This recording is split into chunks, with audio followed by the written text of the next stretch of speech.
മലയോര മേഖലയുടെ വികസനം ലക്ഷ്യമാക്കി ആവിഷ്കരിച്ച റോഡാണ് നെടുമ്പാശ്ശേരി കൂട്ടിക്കൽ 35 മൈൽ റോഡ്. സംസ്ഥാന ഹൈവേയായി ഉയർത്തിയ റോഡിന്റെ നവീകരണ പ്രവർത്തനത്തിന് 10 കോടി രൂപയാണ് അനുവദിച്ചത്.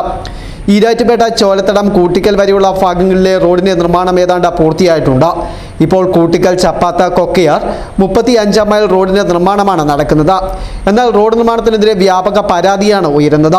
ആദ്യഘട്ട ടാറിംഗ് നടത്തി 5 ദിവസം പിന്നിടും മുമ്പേ ടാറിംഗ് പൊളിഞ്ഞതായി പ്രദേശവാസികൾ കുറ്റപ്പെടുത്തുന്നു. ഇപ്പോൾ റോഡിന്റെ പല ഭാഗത്തും കിലോമീറ്ററുകളോളം ദൂരം തകർന്ന കുഴികൾ രൂപപ്പെട്ടിട്ടുണ്ട്. പല സ്ഥലങ്ങളിലും മെറ്റൽ ഇളകിയ റോഡിലേക്ക് നിരന്നു കിടക്കുന്ന അവസ്ഥയാണ്. ഇതിൽ തന്നെ ഇരുചക്ര വാഹനങ്ങളടക്കം അപകടത്തിൽപ്പെടുന്നതും പതിവായിട്ടുണ്ട്.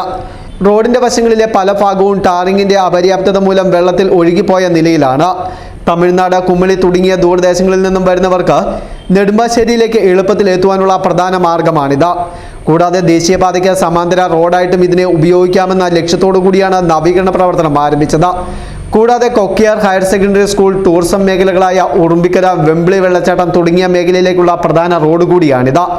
ആദ്യഘട്ട ടാറിംഗ് നടത്തി ദിവസങ്ങൾ പിന്നിടും മുമ്പേ ടാറിംഗ് ഇളകി മാറിയ സംഭവത്തിൽ വ്യാപക പ്രതിഷേധമാണ് ഉയരുന്നത്. എന്നാൽ രണ്ടാം ഘട്ട ടാറിങ്ങോടുകൂടി നിലവിലെ പ്രശ്നത്തിന് പരിഹാരമാകുമെന്നാണ് അധികൃതർ നൽകുന്ന വിശദീകരണം. News bureau, Mundakayam.